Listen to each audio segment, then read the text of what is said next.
Hey, for our next Greetings. This is From the Hilt. Tonight we're continue our series, our episode 6 on Lenharrow Fantasy Adventures, the Enhanced Edition. Tonight we're talking about the LPG. This is the cover of the book. And so I will switch it up here in the corner.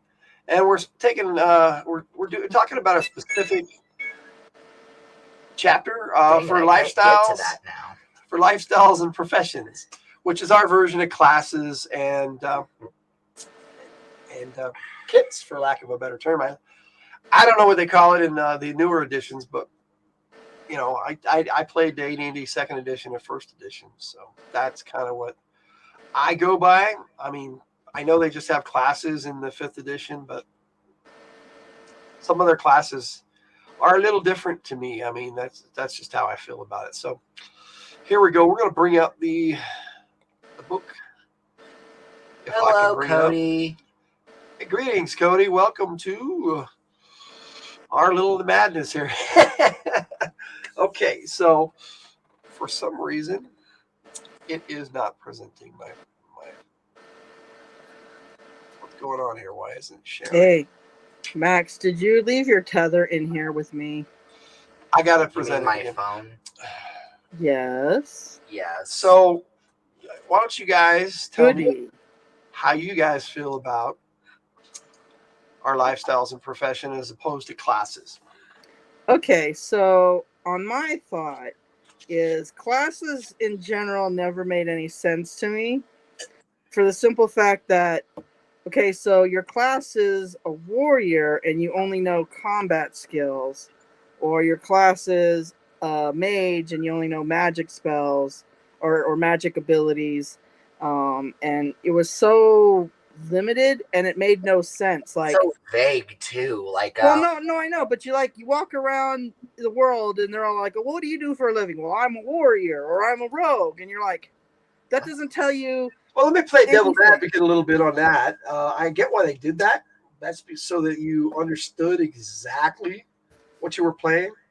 And, yeah, but people don't go around walking around saying, hey, I'm a rogue. Let's go steal some stuff. How do you earn your living? Oh, I murder things. Right. So that's the main difference, I think, between our lifestyles and classes. Ours are like real world things that people actually did, or in a medieval setting. Yes. Yeah, in a medieval type setting. Yeah, because it was stuff that like you can go, okay, well, what do you do? Well, I'm a blacksmith. Well, what's a blacksmith? So in our system, a blacksmith is a skilled laborer. Or tradesman. Or tradesman, yeah.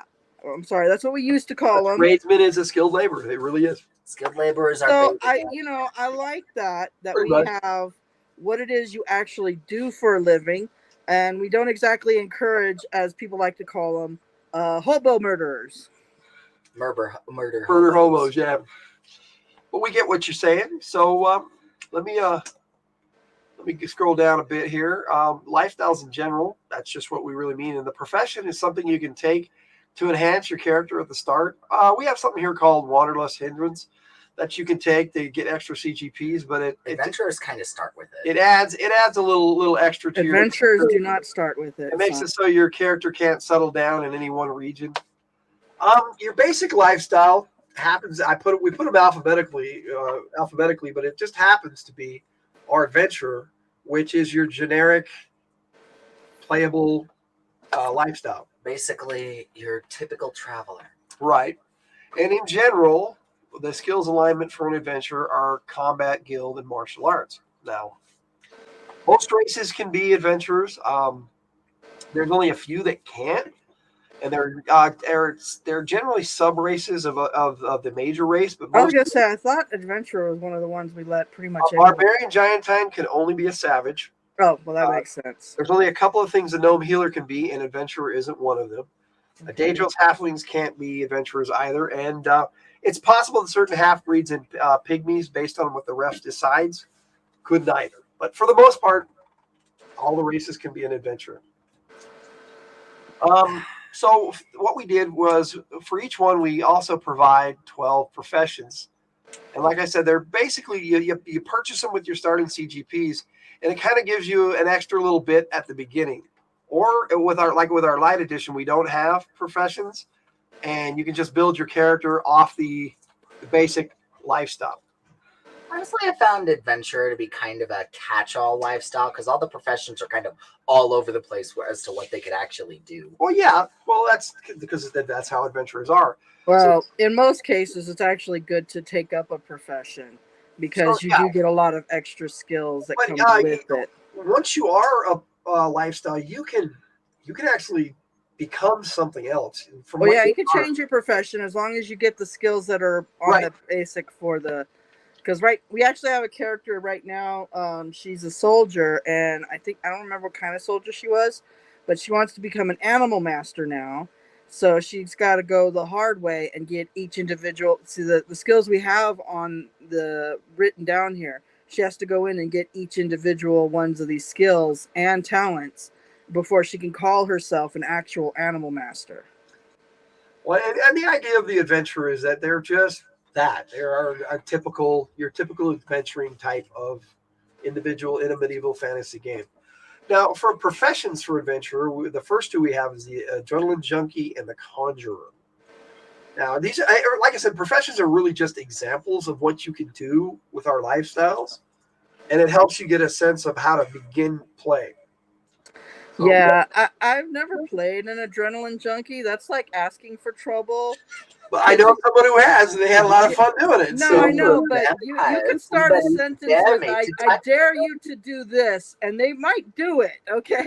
Well, in most cases, they probably will. That's part of who they really are. Think adrenaline junkies are crazy. But then again, I do think that those people that do parkour, which would, I think, be an adrenaline junkie, are also crazy. So the gist of what an adrenaline junkie is they're always trying to find the next thrill. So in a sense, they are the ultimate adventurer.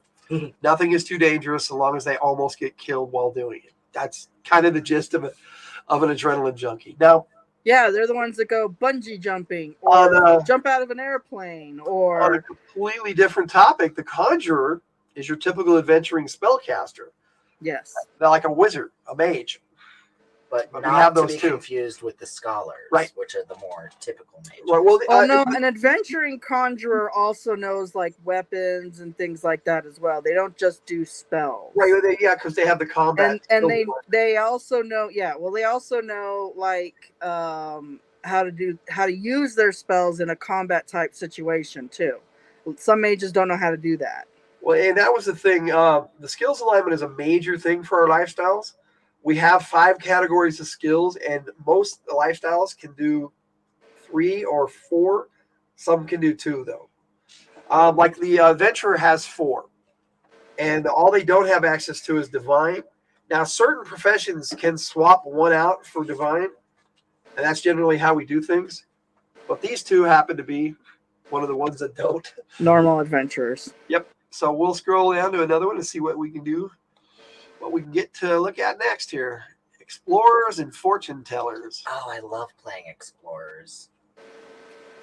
Now, see, a ref may determine that these professions may be a different lifestyle, too, and that's perfectly acceptable. They would just have to adjust it for their game and how it works for them. I think an explorer would be your basic common, actually, adventure, because a lot of adventures, that's what they did. They just explored new regions, found out what was out there, mapped them even. And they generally can't leave any place unexplored. It's in their nature. If it's out there, they want to go see it.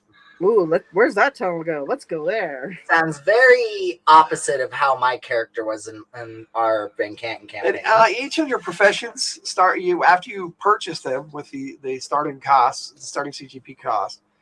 Each one comes with its own set of bonus skills, bonus talents. I should be on here with my cursor. But like the explorer gets climb walls at 50%. And generally that starts at 20 or 25. I'm pretty sure it was 20. 20. Most of them do. Or 25 or 10 is what some of them start with, I think. Detect noise, read languages. I'm just using this as an example. Now, some of them actually get bonus weapon talents, and some get bonus lifestyle talents. It's just the way we. I'm pretty sure every one of them has at least bonus lifestyle talents. Oh yeah, at least bonus lifestyle talents. Well, that's otherwise. What's the point of some of each one has at least skills and some talents. So that's kind of how we set it up. Explorer here comes with Wanderlust, right? So you don't get extra CGPs for taking it because you already have it. For those of you who don't know about what CGPs are, that's our character generation points, and it's what we use instead of experience points, so that characters can purchase what they want with their experience points instead of just leveling up, because we don't use levels. Yeah, using levels. What's a level? It works for some games, but it doesn't work for ours. And let's not get into that, because episode 8 of this is the title of it is "What's in a Level." So that's a topic for another day. Well, the other thing that's really cool about our system is even though you have this skills alignment here, you actually can get skills alignments for other skills as well. There's a way to purchase an entire skill alignment. It might be episode 7, but it's one of the next. And gain a new skill alignment, so you can actually be aligned to all the skills eventually. Right. And even if you've chosen a lifestyle and a profession and you don't have access to something, once you purchase it a certain amount of times, you gain access to it, or you, like she said, you can purchase access. So it's not impossible for any lifestyle to get any skill. It's just not likely. Actually, with the exception of the dedicated lifestyles. Actually, I have a question that I wanted to ask a while earlier, but I felt like the conversation already passed. You could change professions, but can you change lifestyles? You can, but it's a little bit more difficult. You basically just have to have the skills alignment. So, and then yeah, that's true. Like if you have a common laborer and you just get the skills alignment of like arcane and it would be arcane and martial arts, then you could become an adventurer or be called an adventurer. A person can call themselves whatever they want. You could be a thief, but you're not going to go around saying, "Oh, I'm a thief." Just say like, "I'm an expert treasure hunter." Ultimately, though, it is. Excuse me. It's a referee's call, but as a referee, I would allow it. Some referees are pretty adamant about their players sticking to what they chose to begin with, and that's fine too. It's whatever.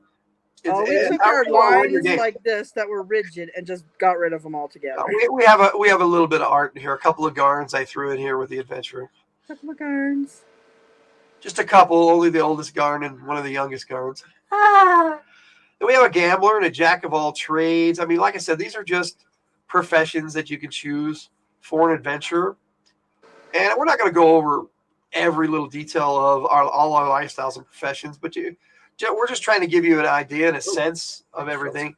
If you see what you want to talk about, favorite, the minstrel. So I've fallen out of favor of playing mostly minstrels. But yeah, minstrel, yeah, you can play that. That leads up to a bard. Because what we have, eventually what you can do with our system is play advanced lifestyles. And so a lot of professions and lifestyles, people are going to be like, well, where's the paladin? Or where's the druid? Well, we don't think those are starting player characters. That would be because I think that's something that you aspire to be. Right. So when you don't go right out of the gate. I'm a paladin. No, you know what? Doesn't make any sense. A paladin has spent years training. They started as squire, usually as a little boy squire. Also, like built their way up to a paladin. With a first level character in Dungeons and Dragons, you roll for your hit points too. So you can be this paladin that has just a few hit points, and it's like that really doesn't make any sense if they're supposed to be this great epic hero. Right. So we just do it a little differently, and you can start play as an advanced lifestyle character if your referee allows it. But that's a book that we're going to be releasing as a player's expansion next year. So I want to play a paladin.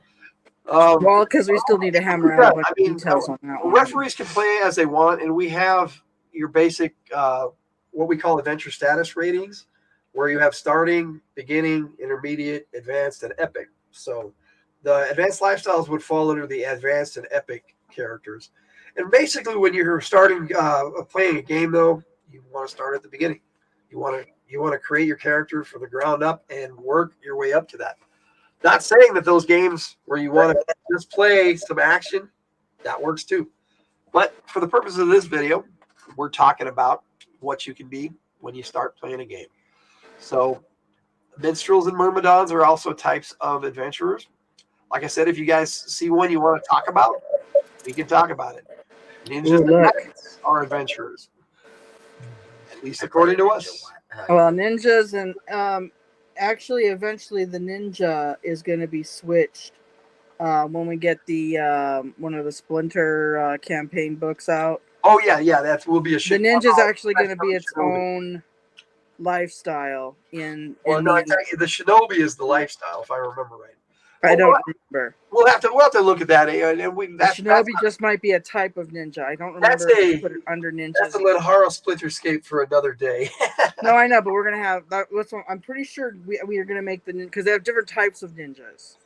Okay, so here you go. We'll stop on this one because this is like an archetypal class in the old AD&D first and second edition, the Thief. I mean, they renamed it to Rogue. Didn't they have a kit of the swashbuckler too? Yeah, they had a kit of a swashbuckler. Like I said, professions are kind of like kits. They just help your character have a little bit more, so you know what you're playing. So your thief would fall under your typical adventuring hero, which is why I like the new D&D movie.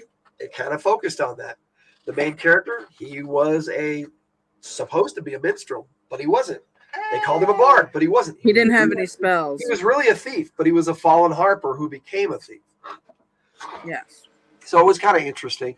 But yeah, we have that, and I'll go over this a little bit because, like I said, it's one of the archetype classes. This would be your typical rogue from. Well, we also put this under adventurer to give the thief a shield. Yeah, exactly. I'm not a thief. I'm an adventurer. I'm an expert treasure hunter. Call me a thief again, and I'll rip your lungs out. Oh. Expert treasure hunter. Isn't that what Locke said in Final Fantasy VI? Yes, he does. What's also Bilbo? That's originally a Bilbo. Right. Gandalf said that to Bilbo. Expert treasure hunter, if you prefer. Yeah, exactly. Oh, yes, I do. Yes, I do. I do. Yes, I do. But anyway, they start with a lot of the same basic skills that a thief would start with, or a rogue. And then we give them some bonus lifestyles and lifestyle talents. And then sometimes we give a profession a hindrance. Like this, you have to be a neutral profession as a thief. Now, that's just how you have to start. Well, that's funny because you can't move on to being able to do it. Go back. It's funny because the hindrance of the swashbuckler is you have to be good. Right, because that's like I said, it's just how you have to start play. I keep covering my camera. Well, because you start as a swashbuckler, you start with the desire to make the world a better place. You really do. You're out there. It's supposed to be based off like the Three Musketeers. Dude, that would be a fun swashbuckler to play. Just sit there and get more jaded as time goes on and become a neutral character. That takes us to the bounty hunter. Probably the most system picked, besides adventure, the bounty hunter is probably the most picked lifestyle a lot of people play. We also have a lot of stuff for the bounty hunter in our referee's guide. We have stuff for bounty hunters guilds. We have guild kits, bounty hunter kits, and we have followers, and you name it for the bounty hunter. Everybody wants to be Boba Fett. A lot of people would think that the thief would be in the bounty hunter, but it just doesn't fit there. I mean, even though a lot of thieves may be guild members, they don't necessarily have to be a bounty hunter to be a thief. Was Conan the Barbarian a bounty hunter? No, he was an adventurer. So that's kind of how we based on where we put things. I kind of feel like bounty hunters are completely separate from thieves, because you think of a thief and it's like, I'm going to go steal something. You think of a bounty hunter, I'm stealing that because I was paid to do it. Well, bounty hunter is kind of where that's the other thing. Yeah, I think thieves are less organized. They aren't exactly guild organized. I mean, I know some people have thieves guilds. Well, it was a big trope in AD&D that thieves had guilds, and you can still do that with your thieves. Well, yes, you could have thieves guilds, but I don't think they're quite as organized as people would think. When you have like a band of thieves, it's usually some dude who's gathered people along the way. And sometimes they're abandoned children, even, and he's brought them into his own thieves guild or his own little group, and they're not really that organized. Well, that's why we have a bandit separate from bounty hunter in our creature guide too, because bandits are not guild. They're just not as organized as a guild per se. That's why we have them separated. But as for a bounty hunter, when you start out with these set talents, the 9 set talents for every bounty hunter. And we did that because all the bounty hunters basically start about the same. And then each profession has stuff that they add to it. Yeah, and that's one of the other things. We didn't think the thief would be that learned, as it were. And unlike adventurer, a lot of these other professions will have individual like sub lifestyles. Like you, as a bounty hunter, you're either a dues-paying guild member or a free agent. Right. And then I have a bit about the Bounty Hunters Guild here, but it's more detailed in the ref's guide. So there's pros and cons to being a dues-paying guild member. Right. So the first 2 types of professions for a bounty hunter is assassins and bodyguards. It's just a guild organization type thing, and that's why we put these professions here. These are people that hire. That's why they're bounty hunters. They're hired to do a job. Right. So these are the types of professions that most people will hire to do jobs. As a bounty hunter, you're generally very neutral in nature. So like the thief, they have to start. All of the bounty hunters have to start neutral unless they have a different hindrance, because we do have one that does. Right, but you don't hire a thief to do something exactly necessarily. No, you would hire a specific type of guildsman to do that. Like if you needed an assassin, you'd hire an assassin. You needed a bodyguard, you'd hire a bodyguard. Now, moving on, we have a hustler. You can hire a hustler. You can hire an infiltrator. Yes, an infiltrator might do your inside job thieving. And then there's the luminary we're talking about. Now, the magi, the luminary tries to show the guild how to do it in a good way. It's just, there are some people like that. So yes. we included that. The luminary are good guildsmen. And definitely guildsmen can turn bad real easy. But your magi, we based that kind of off the Mummy movie, where the magi, and then I kind of looked into they're like a secret sect of the guild. It's a secret society sworn to protect a certain area, object, or a secret. And they're definitely guild orientated, and they would hide within the guild itself. So that's kind of how we set that up. Well, some of them actually run their own guilds. And so, like I said, if you guys see something you want to talk about, I think the Magi's are only guildsmen that uses magic. I think so too. It might be. Monitor is kind of like your internal affairs. It's your bounty hunter narc who basically reports on all the other bounty hunters and make sure you're all doing. I like the mystery prowler. The mystery prowler works with an animal companion. An animal companion, which works really well with our support characters. Was it when I was a kid? There was a movie where, I might not have been a kid, but there was a movie where these thieves used a monkey to do inside jobs for them. That's kind of where we got. Yeah, so I really like the idea of a mystery prowler, and I actually played a mystery prowler once where my animal companion was a crow. Some of the things that crow came up to me with was just like, what? Where'd you find that? Oh, and I got a little ridiculous with it. He actually stole somebody's jeweled underwear once. It was great. It was very funny. I didn't even think this was a thing. How did you get this? Exactly. Yeah, it was funny, but he brought up this jeweled underwear, and I'm like, what the? It was like this big monkey muck in the Church of Confused again, and he was wearing these jeweled underwear. Probably got him when he was changing or something, but you never know. I don't know. It was just freaking weird. My crow would bring me shiny things all the time. So mystery prowlers can be fun as a guildsman. Like I said, this works really well with our support characters book, which is our second player's expansion, which is out. So that one's already out. So I'm a little sad as to who you put for the sellsword. I just don't have a hard copy of that myself yet. Okay, so then we have. You know that, right? What's that? The picture you put for a sellsword. You do know what he is, right? Yeah, he's a stalker. He's a stalker. He's not anywhere associated with the guild. It just looked cool. That's why I put it there. Okay, I'm just saying.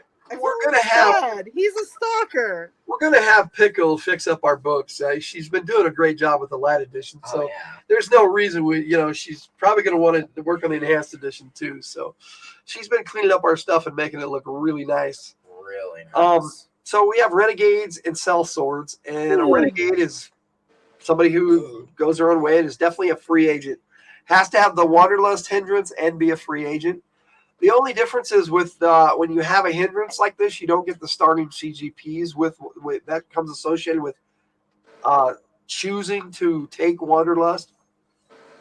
You just have all the downside. You do know we already went over that A little bit. I was just, because the Renegade actually has it, I wanted to go over it a bit again. And then your sellsword is just what he sounds like. He's a bounty hunter that sells his sword. And See, he doesn't even look like a bounty hunter. He's all shiny. I know.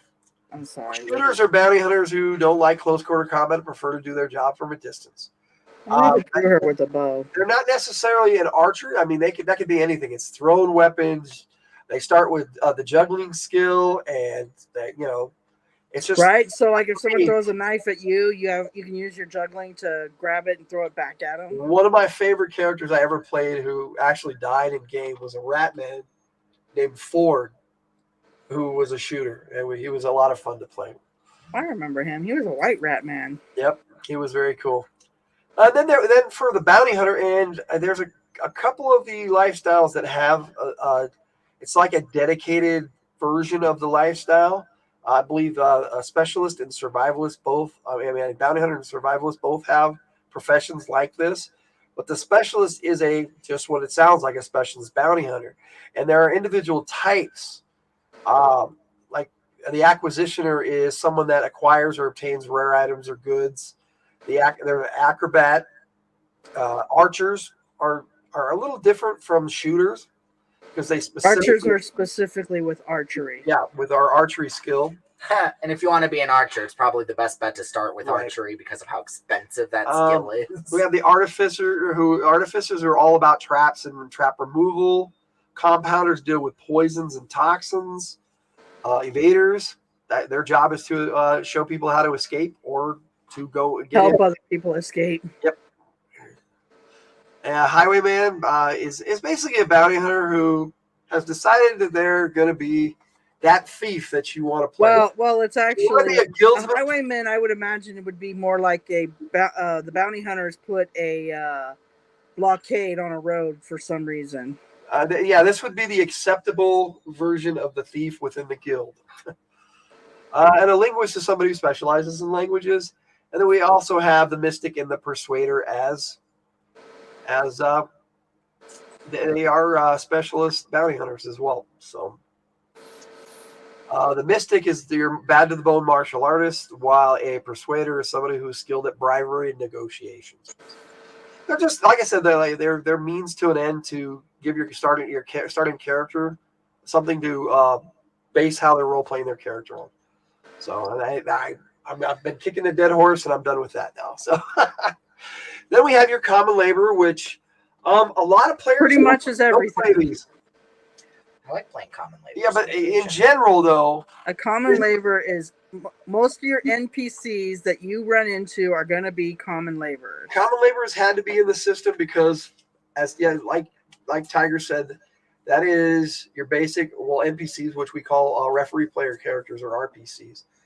I'm a firm believer that the world is your character as a referee, and I've heard other people say that, and I totally agree with that sentiment. You are the world and everything in it, not just all the people that your players run into. Yes, well, we don't have cookie cutter NPCs either. Right. If it's series, the common laborer had to be in there because you run into your basic farmer, or your CGPs do I get for killing which the in the referee's guide farmer. How many CGPs do I get for killing we the farmer? consider them commoners. A commoner basically is the monster version of somebody with the common laborer lifestyle. Yes, but we also put it in because what if somebody wants to play that average Joe farmer or whatever? Common laborers, like I said, each lifestyle has its own little thing. And common laborer, you can be either a free man or a serf. And then each common laborer type, you roll for a basic vocation of what you did before you started adventuring. So you can still do these jobs, but you've chosen to take up the adventurer life, really. But as a common laborer. Fisherman, plowman, sailor, shepherd. Yeah, these are your common laborers. and profession types. We have like a bouncer, a brawler. This is basically somebody who goes around and fights for money. Yep. Okay, sometimes they start fights without money. For the hell of it. For the hell of it, right. A clansman is just that. Somebody who is part of a clan. Like a dwarf. This is more for dwarves. And dwarves are very clan orientated. And that's why we put this in here for the common laborers, because most... That was a weird noise my thing made. Optional races, Garn. I got a notification. Somebody else is going live in a half hour. And that was your weird noise. I might check them out after this, after we finish up. But we'll be doing this till we're done. Dad, what? I don't think you're mentioning what optional races means. Optional races means that this race cannot normally be this particular lifestyle, but because you've chosen this profession, they can. So Garns can be clansmen? Garns can be clansmen. Yep. That's interesting. And I don't know why there's a period there. Yeah, Garns aren't known for being common laborers in general, because they don't just sit there and be like, I want to be now a shepherd. There is a major difference between a herald and a minstrel, but a herald is a common laborer who pays for the service of delivering.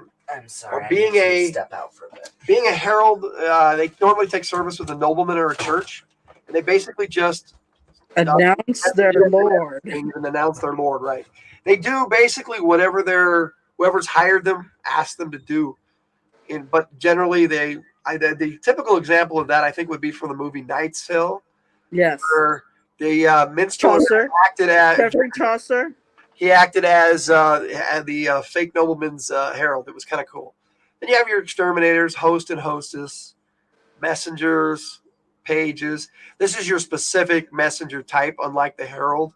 This is all they do. They get paid to deliver messages. Well, they can also be paid to write messages and read messages too. Right. Now, a page is like a common laborer. It's basically a mailman. Messenger is a mailman. Right. A page is your basic servant to a nobleman. Yeah. And they actually can aspire to do greater things for a nobleman. They could be like a maid for a lady, or a squire for a knight, or we have squire specific. It's kind of where they start out. Like a groomsman for a knight. That would be more like it. It would be the bottom of the page would take care of their armor and make it nice and shiny and clean. Bottom of the totem pole for who works for nobles or even churches. We have a midwife in here. Any race can actually be a midwife. And, we used to have the hindrance that you had to be female to be this, but we kind of changed that because it's kind of a generic term for somebody who helps people deliver babies. It's kind of in some societies, it was actually considered improper for males to deliver babies. Right. But there are some cultures where it was actually forbidden for a male doctor to even be in the same room as a pregnant lady. It was something we put in because in a medieval fantastical sense, this was a common laborer thing. They had a midwife. Yeah. This was also something where the only thing that they allowed a female doctor to do was deliver babies. Right.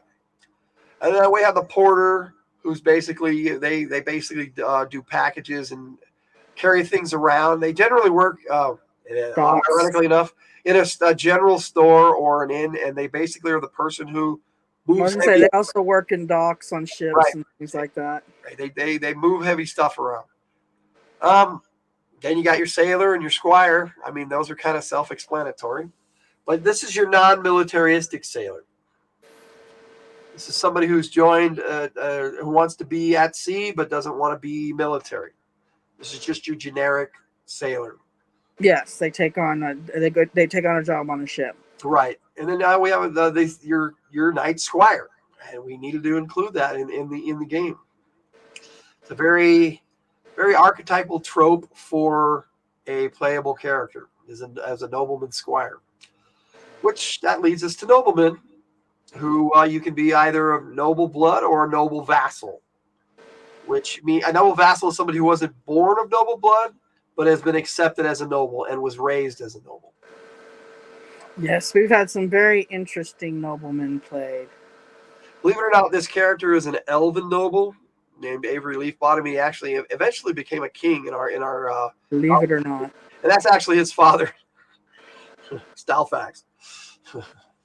Anyway, True. types of noblemen. You have your ambassador, and an ambassador is just like it sounds. They have a knack for journeying to other nations to represent their own nation. They're diplomats, basically. Authentic casters are noblemen who specialize in both arcane and divine spells. That's actually one of my favorite noblemen right there is the authentic caster. It's a really difficult profession for a lot of players to play, but basically it would be your arcane priest. It's still one of my favorites. Right. I really like playing the authentic caster. Well, they also, What's really cool about the authentic caster, though, is you can actually create spells that have elements of both magic and divine in them. Right. Plus, they also they combine their spell point pool as one pool, so Yeah. it's kind of neat. It's just something we added to the game, and referees can allow or not allow any of these that they want. So, then we have a celebrant, which is basically a nobleman that has dedicated themselves to a deity with or without the sanction of the church. They basically just try to be religious or pious in nature and noble at the same time. Or whatever their faith deems is appropriate. Right. Because some religions don't want you to be pious. It's also very acceptable in noble society for a noble to become a priest. So we have your Shalant. This is like if you want to become a paladin someday, you would start out as a Shalant. They're career soldiers that believe in their nation's military. Oh, is it the Shalant? I'm pretty sure it is. Shalant's the soldier. Yeah. Well, that's the one that can aspire to be a paladin. They want to do good in the world. Commissioner is somebody who takes on a job like a game warden or our famous trade commissioner in our Bad Company novel series. Councilman is somebody who serves on a council. It really breaks it down into simple terms like that. A courtier, if I can say it right. Courtier. There are nobles, usually women, but it doesn't always have to be the case, that are concerned with their own well-being, and they aspire to marry up. Yes, marry up their titles. Now, there is a difference between a courtier and a courtesan. A courtesan is kind of a prostitute or a courtesan is someone who's hired for extracurricular activity. It's definitely a different profession altogether, but they sound similar. Yes. So courtier is. I just wanted to. Isn't a courtier basically your very typical female noble? Very typical female nobles. Yes. Most of them, yeah, and most of them have no choice actually, depending upon what society you built up. Your noble lady in waiting would be a courtier. Yeah, most female nobles are groomed to be courtiers. They marry women off for political reasons all the time. Most women that are nobles are used mostly for like political marriages or to make to bring two houses together, et cetera, et cetera. In Lenharrow, that's not always the case, but no. In Lenharrow, the real medieval world, it was. In Lenharrow, it's not because well, it is in some places, though. It still is in some places. You have different areas of Lenharrow. Like, for example, if a dwarf were to be a courtier, it would probably be most likely a male because the females are given more power when it comes to that sort of thing, the household. Right. A noble forester is somebody who likes to work in the outdoors. They're a noble who just loves to be outside, and they take care of the forest or any other tract of wilderness, generally forest, though, for another noble who is their superior. And we have the noble mage. We kind of based that off the first D&D movie, but it actually made a lot of sense to me that nobles who can afford to send their kids to magic schools would have. That's the one thing that is and it should be a constant in most people's campaigns is magic is expensive. Yep. Very. It costs money. It's an education. It is a higher form of learning. Right. which is why people like to do priest stuff better because it's cheaper and faster. So a lot of noblemen would send their But kids not off to quite as school powerful. and they could become mages. So we had to have the profession in here for that. Now, a magistrate, similar to a commissioner, is charged with the welfare and protection of a designated area. So like a small town would have a magistrate that would have the title of like squire or even lord, up to lord. Lord Mayor. A lord mayor. Yeah, that would be your magistrate.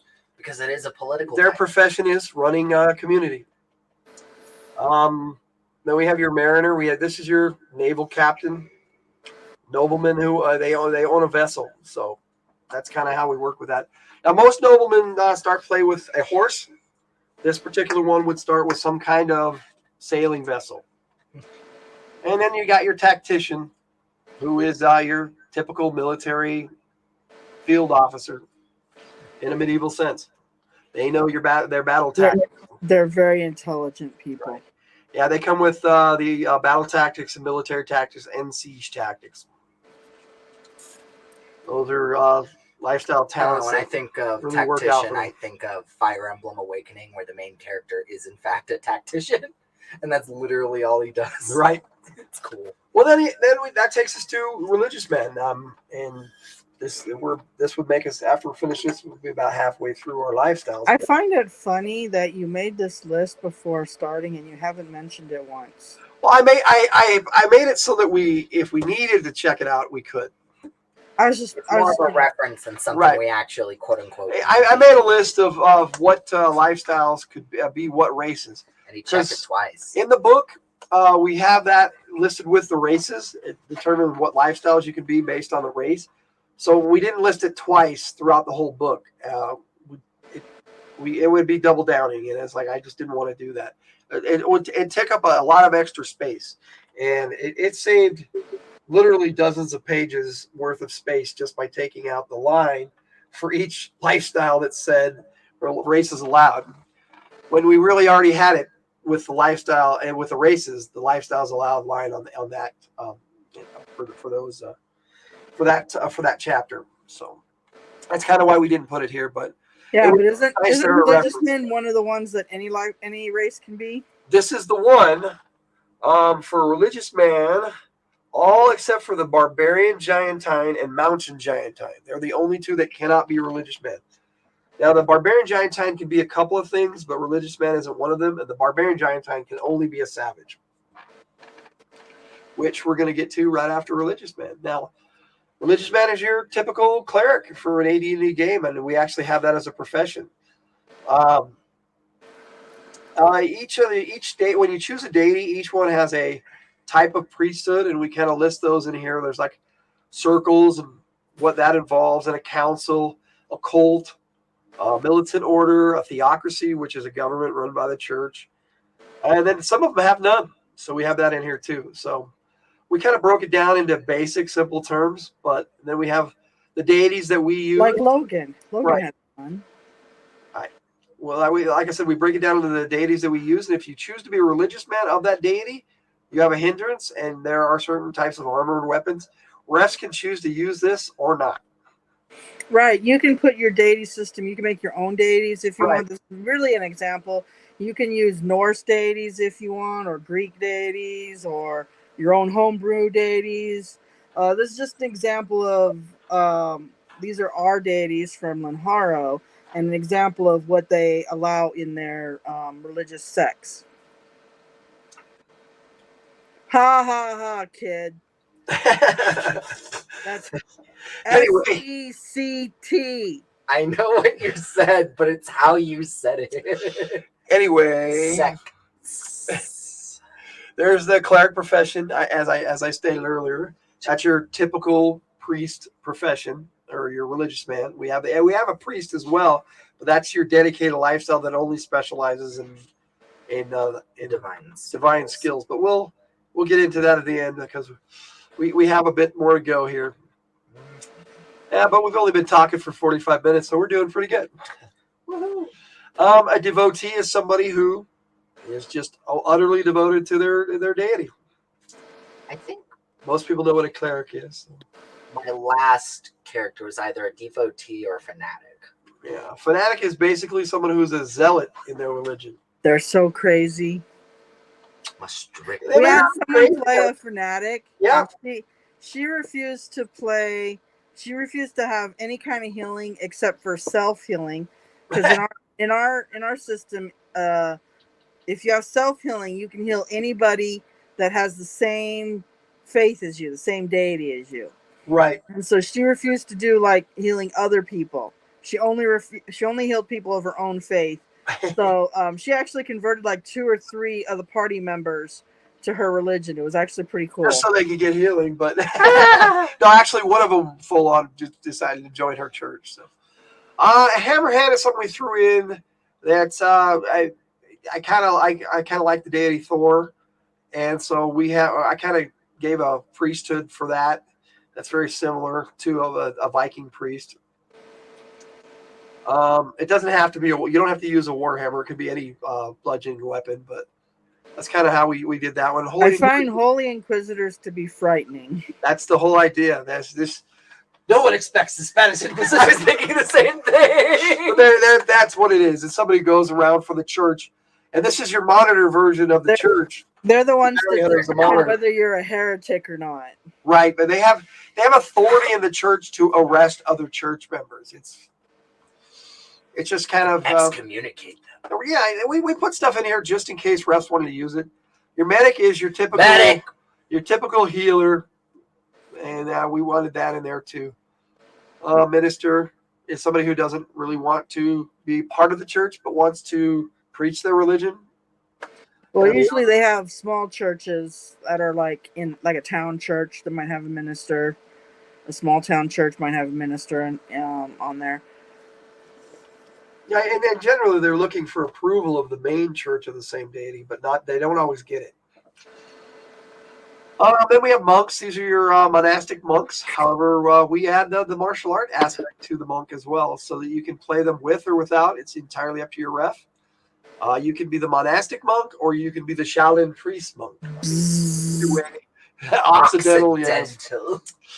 Yes, we had to have that. A naturalist generally aspires to be a druid. So this would be your if you wanted to play a druid, you would start as a naturalist. They like healing. They specialize in healing like nature, wildlife, things like that. Yeah. Shape change. Yeah, well, when I did some research on scribe, I actually found that most scribes were taught by the church and were actually priests. Actually were in the church. There's actually a room where the scribes were, where they just all they do all day long is. And that's why this is listed as a common laborer, but messenger kind of fills that role too. Anyway, a scribe basically writes everything down for the church or whoever they're. Well, they also make copies of books. Right. All those old books that have all that beautiful lettering and pictures and stuff, a scribe made, and it was done in a church, generally speaking. Exactly. Then for the church, we have sentries. This is your church soldier. Yep. Templars are they're your soldiers who go to war for the church. Yes. And Templars Holy Wars. Aspire to be paladins. We all love the Holy Wars. Any of them can aspire to be any of the advanced lifestyles, but we have typical ones that do. That's on the path, basically, of becoming that advanced lifestyle. Remember Savages, and I couldn't do a Savage page without Freddie Gruber. I mean, he's our our barbarian in our games, and part of our Bad Company books. So he's a character that Tiger's uncle played a lot, and. May he rest in peace. May he rest in peace. Yes, sir. So I wanted to put him in the book because he's our definition of what we see as a savage. And then you have two types of savage. You have a tribesman or a nomad, and it's kind of self-explanatory about what these are. Now, you can be in a tribe and be a nomad, and you can be a tribesman that has become a nomad, but there are distinctions. Typically, nomads lost their tribes, though. And we have Amazons and woman power. The optional race for that is all female halflings. Basically, female power. Your hindrance must be female. So a halfling was the only race that could not be a savage. I'm pretty sure. We got I no- could see halfling starting. Wouldn't that be funny? You run into a halfling Amazon village. Oh Yeah, my we God. wanted to throw it in here so that any race could be anything really. So that's why we gave these optional races here, and that's just exactly what they are. They're optional. The ref can go. I don't use that option, or I don't Definitely. think halflings would become Amazonian women. Amazonian barbarian women. Well, we also have that ability With where short you backs. spend your starting CGPs to get a lifestyle you normally can't get to. Yes, this is true. That would be under your racial skills and stuff. And of course, you have your typical barbarian. This is Conan right here. Barbarian. They can only be a savage. I mean, this is what I mean. This is your typical savage. Now, you can actually be a Giantine barbarian, A Giantine barbarian. which would double up a lot of these talents and stuff. Wouldn't that be funny? Oh, What are you? I'm a played. Giantine barbarian. Why are Yep. you two barbarians? Barbarian. I'm the savage barbarian. Barbarian. Anyway, and then you have your Barbarian. this is your brave, your typical tribal warrior, and you have your caveman. I mean, we went and examined a lot of things when we Booga put booga booga. together. And Ooga. a credulon is a Booga savage booga that booga. knows the ways of modern man and rejects them as evils and perverse. So there's just certain things that we really, really looked into stories about savages and Headhunters are fun. and Native Americans. I mean, that's where we get a lot of our lore about savages from Native Americans. Kind of gross too. The I headhunters. personally don't consider Native Americans to have ever been savage, but that is the category that But they were tribal though. they were tribal.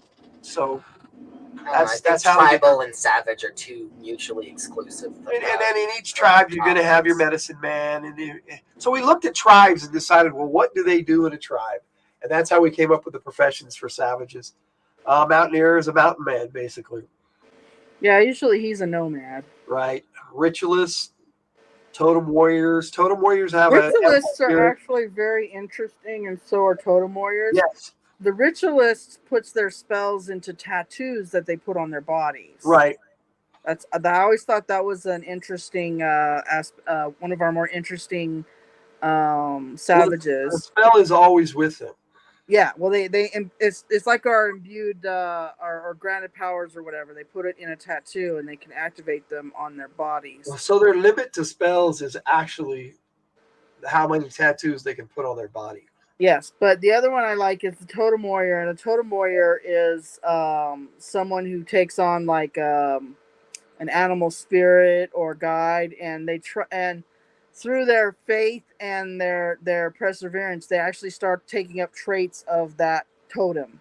Like if your totem is a bear, you might get like bear claws or bear strength, or you start getting aspects of the bear. I actually got the idea for the totem warrior profession from the Ewoks cartoon season 2, where Wicket went around and he had his little badge, his little totem badge is on his little bandolier thing, and he had to collect all these little totems. It was kind of neat. Really, I thought the idea came from Brother Bear. got it. That was my That one too. Brother Bear was actually my inspiration for the totem warrior. We put things together, and I that's have a funny idea for a totem warrior.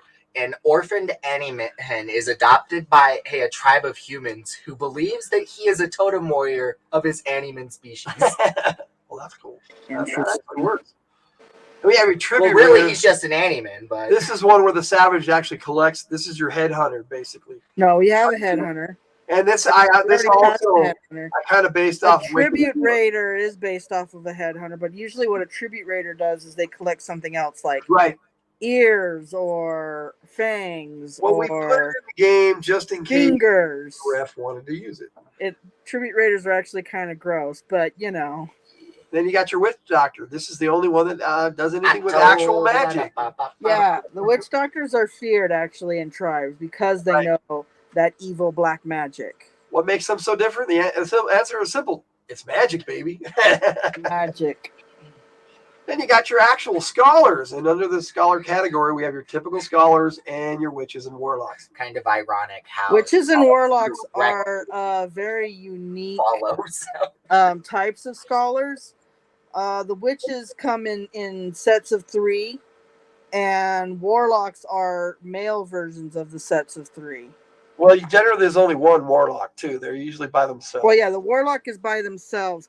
Now, a ref can reverse that role all they want. You do put them under male and Gender female, roles, but damn.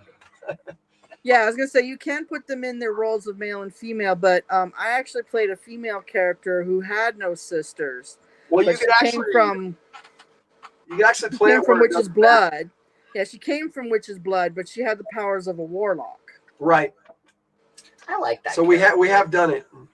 So it can be done with the system. We like to give referees and players as many options as possible. Yeah, so our scholars, we go into the learned aspect. Yeah, it's also your learned men, your typical scholar, like an archaeologist is a scholar, an astrologist is a scholar. Yes. They study things and they use that to discover, to adventure, create. Yeah. Chemists, chemists are actually we got this idea from Final Fantasy Tactics. Where they would throw the potions at people. Well, and then we made a profession based off that, where all you do is throw potions. But that's how you cast your spells, is through potions. That's pretty cool. It is kind of cool. They are fun. Crypt Chasers are gross. Is somebody who wants to become a necromancer to start. They're gross. They deal with the dead. They study dead things. It's gross. But you have to start somewhere. Living dead things. And then you have your instructor.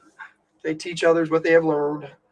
Know-it-alls. Learn and then try to teach others. And there goes an F-35. All right. Go military.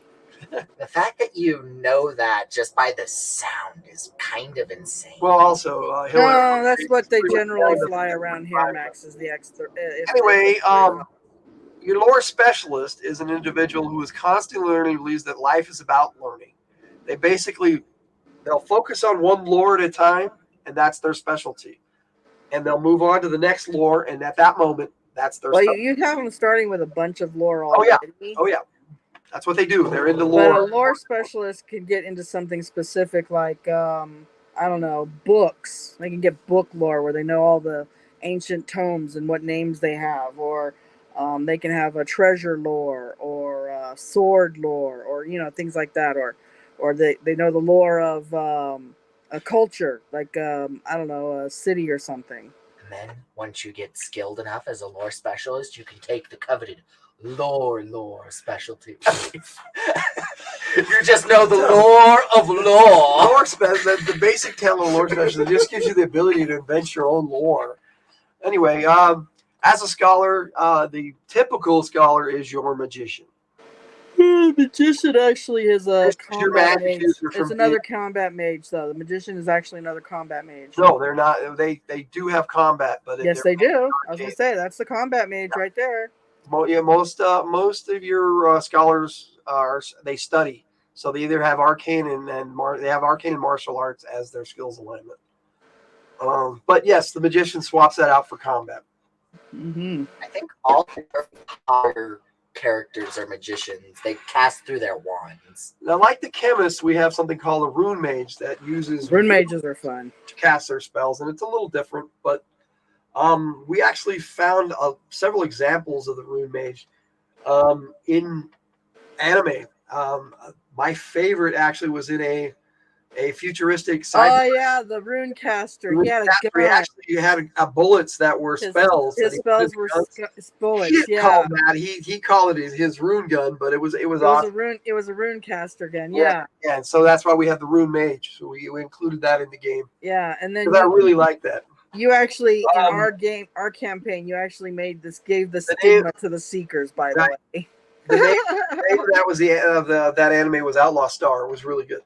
Yes. So, but you like sci-fi, you should like Outlaw Star. If you like Firefly, you'll probably like Outlaw Star. If you like Outlaw Star was cool. Yeah. I really liked that one. But anyways, yeah, you gave Seekers a little bit of a stigma in Lenharrow.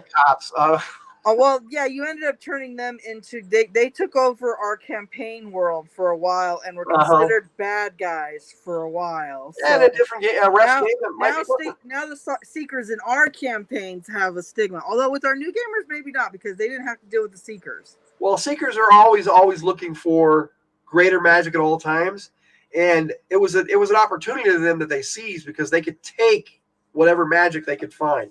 So if they could seize greater magic items, that was just they seized political power too, though. Well, that made their job there. They made gaining. And if you knew magic, you had to work for them, or you got your magic taken from you. Right. So yeah, this is where your mage would be from an AD&D game or from a D&D game. This is the somatic. That's where we put our sword dancer. I actually like these. Yes, guys. basically use your body and song to cast spells. You can be. Yeah, you can sing your spells, or you can dance your spells. It's actually pretty cool. It's a very unique type of spellcaster. I love magic, and I will show it in every gesture and movement of my body. Dance and sing to confound my foes and entertain my friends. It's basically a scholar that likes dance and song, and that is their. They don't use they figured out a way to change when you needed a material component. A somatic actually knows how to use that material component and put it into a dance move or something instead of using that material component. Anyway, the somatic also what I was wanting to mention before I got distracted was the somatic Did something distract you? We swap out martial arts for guild skills for the somatic, so that they can get the minstrel songs, which turn into bard songs and advanced lifestyle. Songs simulate magical effects, but it's all through sound. It's something that I really like about our game system is the minstrel songs. But that's a video for another one in this series that we're going to do on the skills and skills and talents, really. Yeah, that's my notifications. Like I said, everybody's going live tonight. Popping off. I meant to mute that, but I can't figure out how to do it. So I don't even have. If I'm online, I get those notifications. I guess I could shut them off. I think we're ready for the soldiers. Oh, really? Okay. Well, Tiro, let's mention that real quick. Is somebody who always considers themselves an apprentice until that's the forever student. Forever student, right? And yes, we go to the soldiers, which there are 3 types: combat merc, a guardsman, a military man. And basically, one hires themselves out, the other is a member of the watch, and then you've got your army. Yeah. So we break it down, and what they get is the military is not different lifestyle just army though. Yeah, we have other branches that could be military men. Right. Like we do have wing riders and stuff like that, which we'll get into in a little bit. Yeah, wing rider. Yeah, that is a soldier. Yes, it Animal is. masters. Basically, it's an air force. Well, your animal master is anybody who uses an animal. Well, it's your like canine units, your horse master. Yeah, your canine units. Right. Those that train. The animal master is usually the one who's training the animals, not necessarily having them for a military purpose. Yeah, so they train the horses how to stand side by side in lines and rows. They'll train the war dogs to attack together as a pack, that sort of thing. And again, this goes hand in hand. Train the falcons with our support characters, or the falcon birds or the messengers. They would train them too. This is a character, like I said, that goes along with our support characters book. That Tiger designed most of. Okay, the Ardor is a career soldier. I mean, that's just what they do. They're a soldier for life. This is the guy who keeps re-signing up for new tours of duty. How many tours of duty have you signed up for? All of them. Yeah, there's a lot of they call them lifers in the military nowadays, but that's kind of what it is. Then you have your bailiff, definitely a soldier that works for the court. Cavalrymen do their job from horseback. Or whatever mounted animal they have. Not all in Lenharrow, not all cavalrymen are mounted on horses. Right. No, we have giant wolves. We have lizards. There's all kinds of different types of cavalry.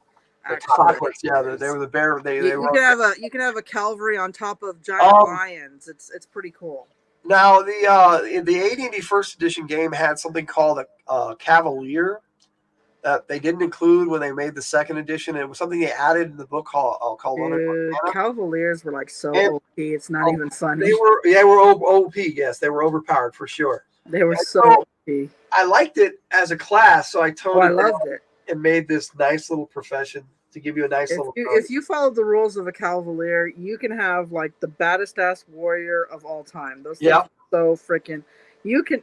There was a way for a Cavalier to raise their ability scores. It's insane. Yeah, it was. Well, that's kind of standard in the system now of 5e and stuff, and I don't necessarily like that. We have it in our game where you can raise your ability scores, but it's like it takes a lot of CGPs to do that, and a lot of time to do that. And naturally, it can be done magically with devices. Or of course. We have our cheater potions. Well, you drink a potion, you permanently gain one point of strength. It's in the game, so it can be done. Another type of soldier is an executioner, and then you got your gladiators. Gladiators are generally slaves who are forced to become soldiers, but they're still soldiers. Marines, this is your naval soldier. This is your sailor who's in the military. You know, there are people who actually aspire to be a gladiator and go into the gladiator arena of their own free will. But not all gladiators are slaves. Obviously, they have gladiator slaves. But if a person is a gladiator in a game, generally speaking, they chose to be a gladiator for the glory. True enough. Then we have, like I said, your Marine and a Scout. Now, our most famous Scout is Clint McAllister from our Bad Company books. Now, honestly, I really like the Scouts depend on knowing what lies ahead of them, and that's what your Scout's job is. You don't have a slash between vitality and 0 for running. I don't. Oh, well, thank you. We like to nab up all our typos in this and fix them. So when I update the PDFs periodically on DriveThruRPG, you automatically get it updated. I like that about DriveThruRPG. A Slayer, basically you choose one thing that you're a vampire slayer, you're a werewolf slayer. There are so many Slayer tropes in movies and stories. Evil mage slayer. But this would be your typical soldier who dedicates their lives to slaying a certain type of creature. Orc slayer. Right. So we included that in the game. Snipers the archer of the military world. So that's in the game. You play snipers, you play a tracker, and there's the wing rider. Another one of those for the support characters book. Your Air Force. You have to have a bonded creature, a bonded mount. Winged mount. Pegasus, Griffin, Hippogriff, anything with wings that you can ride. Could just be a big bird. There are dragon riders, but a ref is going to think twice about giving starting characters a dragon. It depends on the type of campaign they're running, and if it was me, and it has been many times, I would actually start them out on a lesser mount to start, and they could build their way up to being a dragon rider. Like what? A Wyvern? I mean, seriously. Do we have a winged lizard? We do. We do have winged lizards. So. I didn't know we had a winged lizard that wasn't a dragon. I don't know. Hatchlings? It's called a drake. You can't ride a hatchling. Maybe you can't ride a hatchling, but you can train one up from birth. Well, that takes us to our survivalist. My favorite lifestyle from birth. Time. Now, a survivalist, unlike a savage, is somebody who was born and grew up in society, and like the credulant, who does the opposite, who learns about society as a savage and decides to stay a savage, a survivalist goes into the wilderness and rejects society on their own. I really like that. That's nature. Yeah. And as we get into the professions, you'll understand what a survivalist really is, because that's kind of why we did the professions, is so that referees and players would get what you were playing as survivalists learn to live in the wilderness. Right. Here's your beast rider, another support character's lifestyle. Have to have a bonded mount again, but this is for somebody who's not military. And now, for the beast rider, it can be winged or land, and you can even have a beast rider be a sea creature. Right. However, if it's a sea creature, you wouldn't want to have that character unless it's in This was your generic one. Yeah. we wanted it so that you could have somebody who rode beasts that wasn't in the military as well, and that fell into the survivalist category. Well, it would make sense because they're the ones that are closely related to wild animals.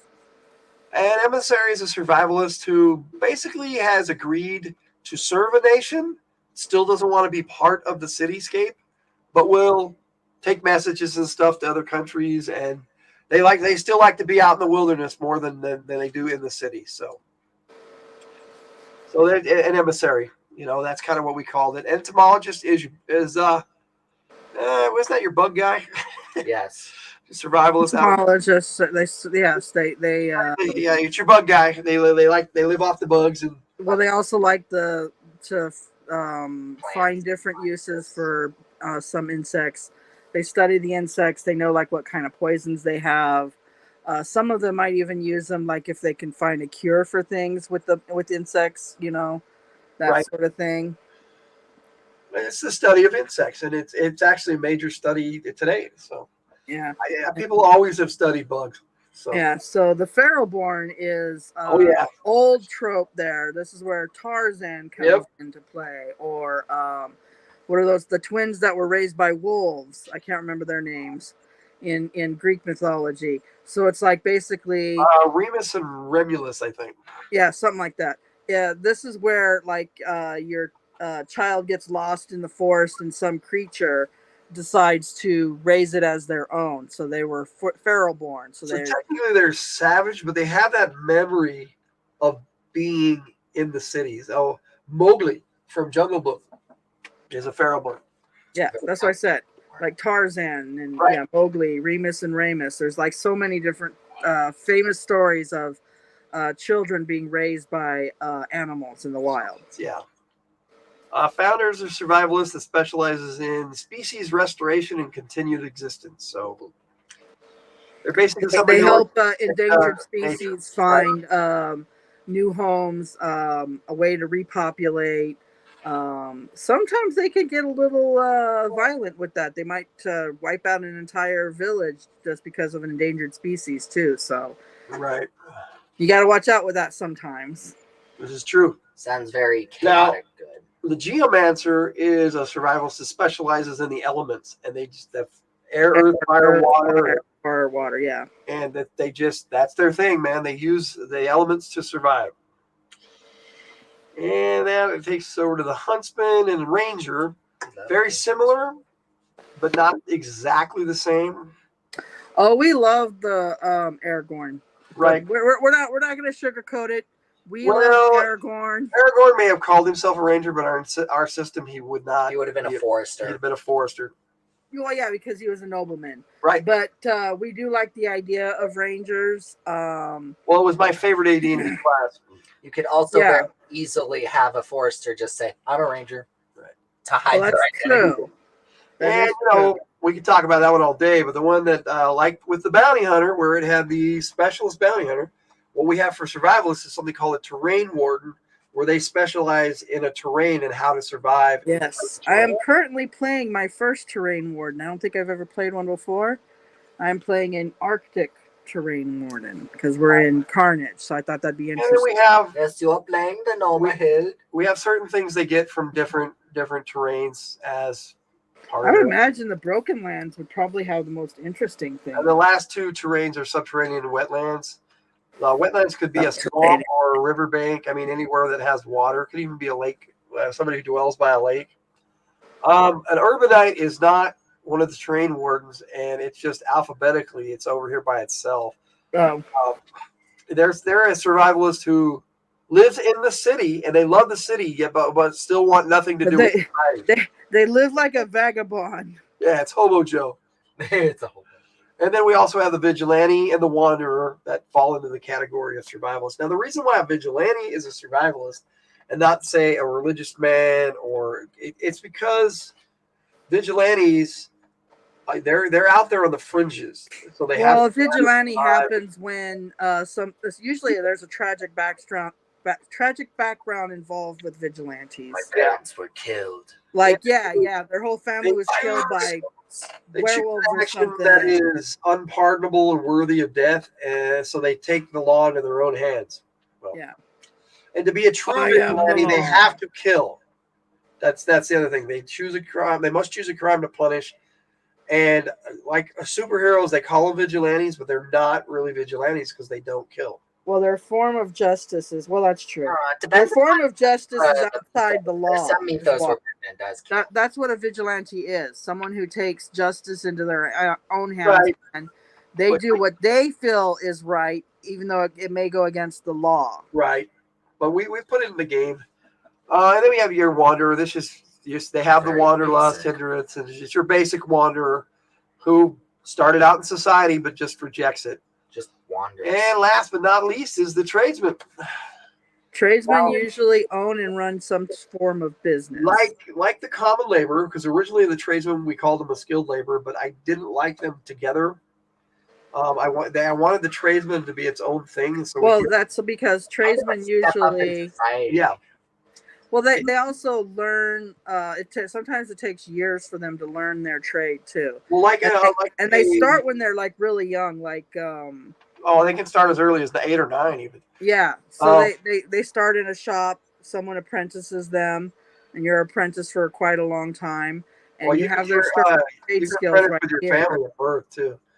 Well, yeah, it could be a family trade too. Yes. The comparison I want to make with the common laborer, though, is like the common laborer has a basic vocation. Now, a tradesman has a trade, an apprentice trade that they play with. But the difference is they choose the trade, whereas a common laborer doesn't choose their trade. They roll a random. They're born into it. Yeah. Because if you're a serf, you were born.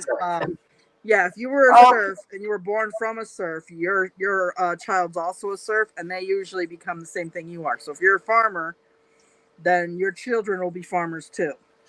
There usually is a farmer was a demon. There usually is a merchant or trades guild in games as well.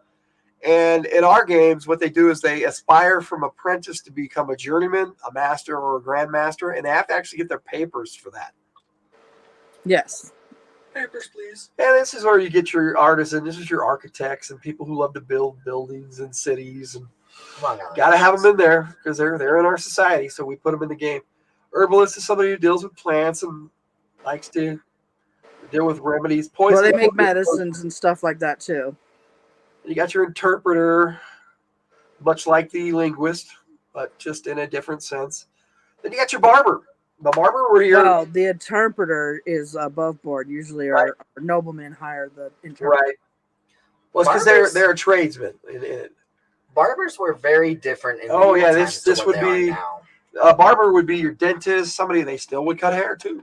They cut hair, but they also they also clean teeth. Well, they were your ultimate groomer. Actually, they were your like it says down here. They were counselors, small town healers, surgeons, dentists. And yes, they cut hair. Yes. Yes, they cut hair. So, yeah. A barber is a very typical medieval trope. So I definitely wanted it in the game. It's something you could play. I always thought the merchant was the more... It is your more standard tradesman. But I think the biggest one is coming up, I think the last. No, there's one after it. That's right. Then you got your missionary and negotiators. I mean, they're religious in nature, but they want to go and the missionaries go from town to town. They usually don't stay in a set church or a set environment. And they actually have the from place to place, spreading the word of their deity. Right. Okay, then you got your profiteers and smugglers. This is your pirate who actually legally is a pirate. They're usually not pirates. They don't steal. They're boatsmen. Right, but they run a cargo ship. They can be pirates and smugglers. Well, they can be. They could be hiding. Pirates could be hiding as profiteers, but most profiteers like to be above board and go by the law here. Although there are some profiteers that smuggle illegal goods too. Well, they're not necessarily a smuggler. They may actually hire a smuggler to do some of their work for them. Now, smugglers can be a lot of different things. They can be drug runners. They can be gun runners. I mean, in the medieval runners. We don't have gun runners. Well, a crossbow is technically a gun. They there do was weapons. A town that there was a nation that was banning magical devices, so they might smuggle some magic devices into the city and stuff. They provide a need when something is in demand that is illegal generally. And you have your typical rancher. I know it sounds boring, but imagine you're out patrolling your lands, protecting whatever livestock or crops that would be part of your ranch. When suddenly several imps parade through your fields and make off with a sizable portion of your goods. This was actually an adventure I played out of the box set from AD&D 2nd Edition called City of Greyhawk. It was a really fun adventure, and there was also a bunch of it was some kind of sprite or pixie that were like causing problems, and it was just a beginning adventure. And I kind of based the whole rancher idea off that because this poor rancher just had no recourse, and the adventurers had to come and help them. I'm like, well, what if the rancher decided to fix it himself? And that's how I came up with this profession. But it is a trade. Rancher's usually a landowner, right? It is a trade. They must maintain a rancher farm. A lot of these you might not think would work well in an adventuring party, but you never know why people take up arms and go out into the wild. This your most typical tradesman, and the most popular one that has ever played is the smith. Now this is more advanced than a regular blacksmith. It's not just a blacksmith. I know you have it's saying it's a blacksmith and he hammers away, but this is a little bit more. Yeah. The smiths can act. We've had some smiths make some fantastical things. Originally, I designed We've had smiths make mechanical armor. Yeah, we've had smiths make. There was a guy who made what was it? A leg? Was it a leg or an arm? I can't remember. Mechanical leg or arm. You don't know? Sorry. I'm sorry. I was distracted by a shuffle. It's a fidget. It's a fidget. Anyways, what did he make? A mechanical arm or a mechanical leg? He made a leg first, and then he lost his arm, and he made a leg. He did both. Yeah, so a smith is able to do. It was kind of cool. More advanced things like that. Like a blacksmith, you can see they make weapons and horseshoes and whatever. But a smith can make like intricate clockworks or unique weapons, or anything that you can imagine that is creatable. Like you can make a steampunk like character from the smith. This is true, very true. And the last, no, not least, we have the wrangler. Wranglers are fun. Wranglers are people who go around and basically deal with animals, and they wrangle them up. They collect them. They put them back in the wild. They train them. They do all sorts, anything to do with animals. I know some people might think this is a boring thing, but imagine wrangling Pegasi. Yeah. How do you capture a herd of flying horses? How does a nation get a herd of flying horses? They hire wranglers. Could also do the same with, say, dragons. Right. I would imagine that's a terrible. Let's optionally have them roll randomly what they wrangle too. We have that. Oh my gosh, you have a shark wrangler? What do they do with sharks? What do they feed them to people? What is that? Put them in the boat. Put them in the moat. Do they put laser beams on their forehead? Yes. And stick them in pits? Laser beams. I'm firing my laser. Then we added something to the game called Dedicated Lifestyles, and what those are is each one specializes in a single skill category: combatant, combat, guildsman, guild skills. I mean, it's pretty straightforward. Their what's really cool, is... the bonus, the hindrances, of course, you have to purchase everything. At times two. If you're aligned to it. Yeah. Well, no, you're only aligned to the one skill, so right. That's your hindrance. But the skills at times that one skill, that one skill that you're aligned to, you only use half as many CGPs to purchase skills. Yeah, in your original, if you're a combatant, you'll only ever spend half the cost of CGPs on combat stuff. But that's all you get. So it's kind of that's why we call it dedicated lifestyles. Well, you also get some extra bonuses for picking that too. Right. Like all of them have that. You get bonus faith points. All of them have a specialty skill for each one. Each one has its own unique skill that only a dedicated lifestyle could have. Now, refs can allow other lifestyles to get that, but we have a non-aligned cost for a lot of things. So, like a combatant has the weapon category, like Tiger was saying. And right. So you can have the entire that's the entire talent category.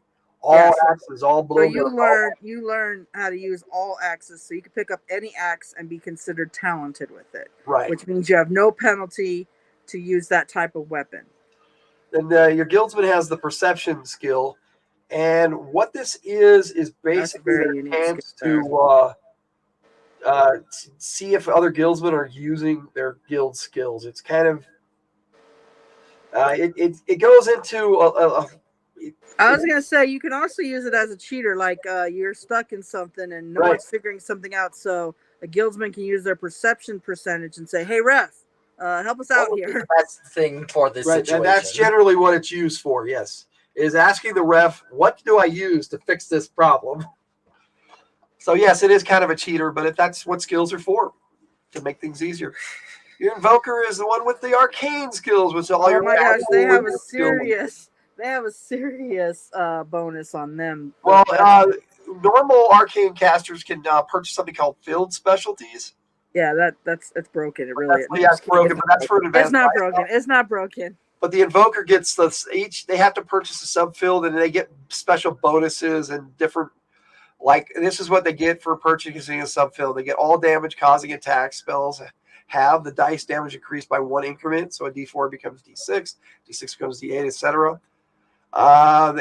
It also gives penalties to resistance rolls. They get it just enhances magic. Yeah, get complete control of effective areas and durations. Can you imagine making a fireball only be 1 foot? Well, yeah, like a full. They can increase the duration of a instantaneous. It's just like this big. And plus, they have bonus spell slots. They get more spell slots. They have their own. Can you blow up a magic device like that? That'd be cool. When they reach a new casting rank, they get extra spell slots. It's kind of cool. A priest is your dedicated divine servant, but they get something called a standard skill for arcane casters is something called arcane combat, which lets them cast more than 1 spell in a round. So long as their casting times can be within the 10. We definitely have rules for that. Yes. Yeah, we give the same thing to divine servants normally because a prayer takes longer to do, but even they can get it down to a science, as it were, and get their prayers in and cast their spells a little faster. Right, and each dedicated priest, based on their order, gets a special bonus too. They also get a special title for being a priest of that deity. And title, big deal. I'm kidding. Right. Like, well, see, they can be a friar in the normal church, but if they're like, say, a priest of Grimoires, they're a reaper. As a friar. Yes, and they have the ability to control undead. Yeah, and we generally don't allow evil, but in our campaigns, but other people do. Wait, now you don't have to be evil to control undead. That's actually a very neutral thing. Right. You can be neutral. Well, then you got your martial artist who dedicates themselves to just martial artists. This is a very fun lifestyle to play, but it's also very hard. Because it costs a lot. Martial artist? Yes. Well, martial arts is very expensive. But what you could do with martial arts, yes, we do. For those of you who like martial arts, we do some of those old tropes from movies that are like probably impossible to do in real life. You know, like that kicking someone like 50 times, or running up a wall like 30 feet up in the air, or that sort of stuff. Those are what we call disciplines, and we're gonna have a whole video on that stuff. So on the skills. I'm just saying. For those of you who are wondering about the martial artists or our martial arts, we put a lot of those lovely legendary skills as disciplines in the game. We did. Yes, we did. But be warned, they are expensive and hard to learn. Well, the other dedicated lifestyle we threw in here because, as you notice, there is a 6th one. This one actually dedicates themselves to nothing. Skills. They actually dedicate themselves to nothing. To nothing, really. They actually prefer all the skills. They get all the skills, and they purchase them at half, but they have a lot of penalties. No, they don't purchase all the skills at half. Yeah, that's right. They purchase them at time too. That's right. Everything is. That is their. But what is that exactly? That is their major hindrance. That's kind of their. It's kind of their hindrance. They get all of them. Yeah, they have to purchase them at double. Like, what about prerequisites? They have to have a prerequisite first. Okay, then there is stipulation. There are stipulations, yes, but just like everybody else. But they have access to all the categories, is what it is. Can someone be a skill tech? Yeah, it's really easy. You just take a either a survivalist or an adventurer. Add the what is it, the skill alignment they're missing, and get all these skills that are on there, and then bam, there you go, skill tech. Okay. Except they get them purchased at normal, by the way. So that was our dedicated lifestyles. Refs can use them or not use them, like I said before. But the other thing we wanted to add to the game system is general professions. And general professions are something that don't actually fit with a single lifestyle. But we wanted to give more ideas to the players and the refs of what they can do with Lenharrow. So that's why we threw in a general profession, which any lifestyle can take. I've never asked this before, but can you like play a profession and a general not a profession and a profession. Can you play a lifestyle and pick a general profession? I've never asked that before. Yes, yeah, you have to have a lifestyle to begin with. No, I know, but you don't have CGP cost for. No, well, the reason being is because you have a requirement. That. No, like I know that. I know, but if you wanted to start as one of those, is that possible? That would just be part of your background, yeah. Like an Aboriginal inhabitant must dwell with a savage tribe for 1 year of your character's game life. Now, if you want to start as an Aboriginal inhabitant, you'd have to discuss that as part of your background with your referee. I was just curious. I never thought about doing that. So there's no cost involved with the general professions. There just are requirements. Like a Blade of the Sun has to have an Insight 15, and they receive the blessings of a deity who allows use of swords. So long as they have a divine... So basically, you'd want divine skills to play a Blade of the Suns. Chronicler... you have to have an intellect of 15 and must have recorded a history of an individual group or people for at least a year. I mean, these are just ideas, really. The whole concept of general professions is to give more ideas for what you can do. Yeah, I like how with Gypsy, it's all you have to do is travel with the Gypsies until you are accepted as one of them. Now you are a Gypsy. Now you are a Gypsy. When the Gypsy says you're a Gypsy, you're a Gypsy. Yeah, Gypsy, exactly. Gypsy. Yeah, well. Usually you're born as a Gypsy. Yeah, usually you're born as a Gypsy. But this is another way to become a Gypsy. Oh, yeah, this is what I want to be, an outcast. An outcast, yeah. Must be shunned by your own culture. Like I said, they're just more ideas. I like the Phantom Talon, actually. That one's actually a cool one. Now, also, the thing with the general professions is we have the option of a ref allowing them to gain an advanced lifestyle skill that only this particular profession gains until you obtain an advanced lifestyle, which then they can be acquired by other advanced lifestyles, but for the most part, they exist for these professions alone. Like the long arm of the law, which is a SIM agent skill. And SIM is a soldier special investigative militia. That's militia. Right. And it's right down there. I just couldn't remember. It's basically Dwarf Elves Police. And yeah, I had a campaign going for a long time with the SIM. So we have some quotes from SIM. Yeah, the nation Dwarf Elf is actually the one that came up with it. Yeah, they spread the idea around to other nations, and a lot of them incorporated it into. Yeah, so SIM is actually SIM agent is actually based off of like things like X-Files or something. The SIM agents are always given duties that are outside of like a guardsman or a military that can even handle it.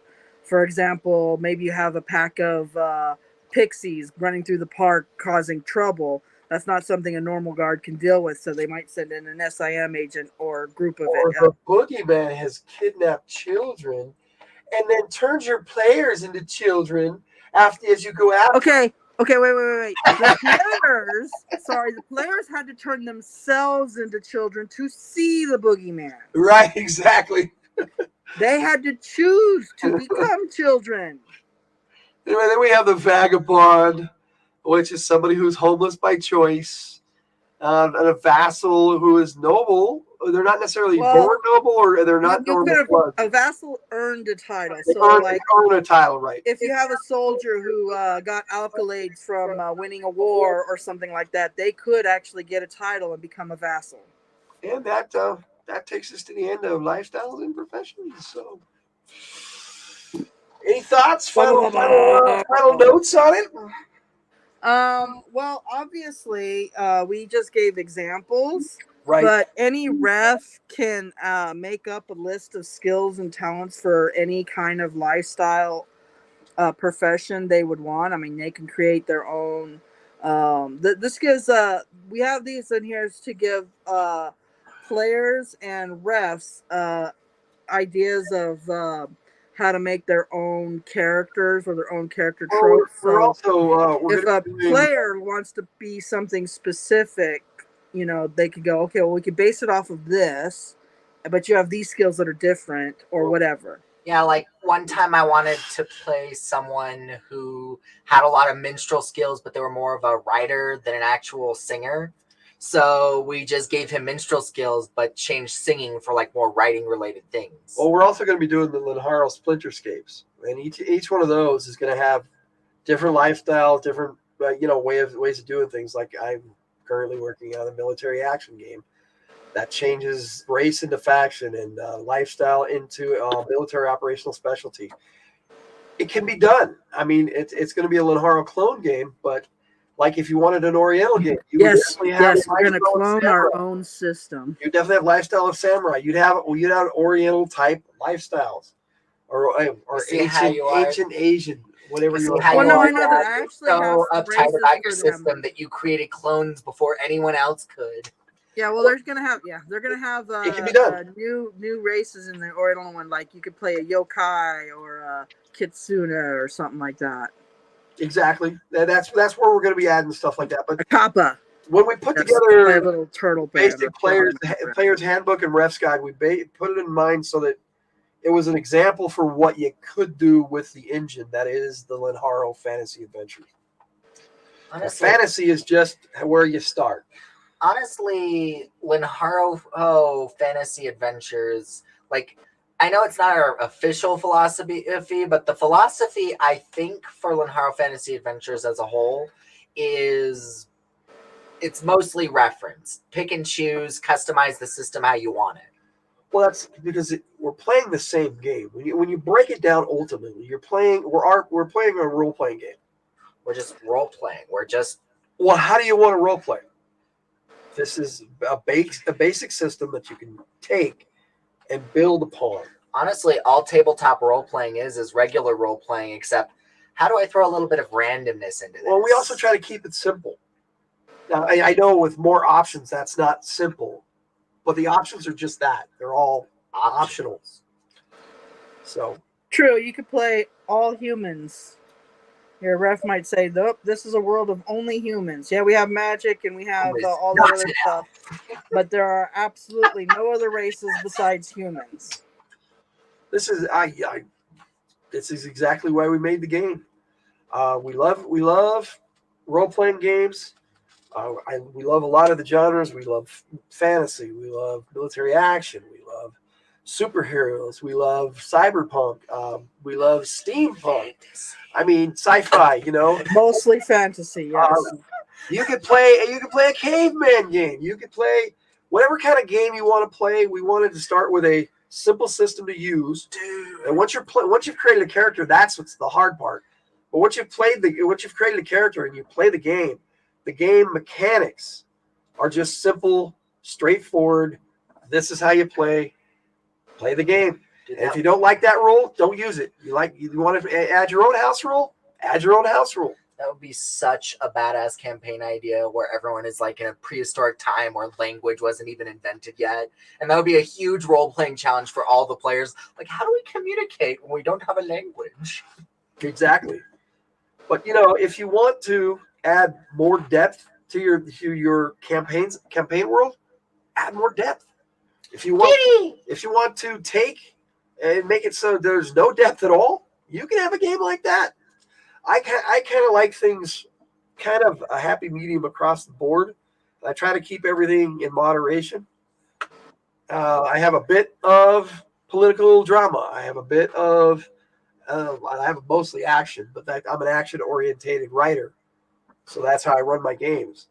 Now, a lot of people may not say that when they watch our games live because I like to also let my players play. And sometimes players will just sit there talking to each other for a half hour to an hour, and they're just role-playing their characters.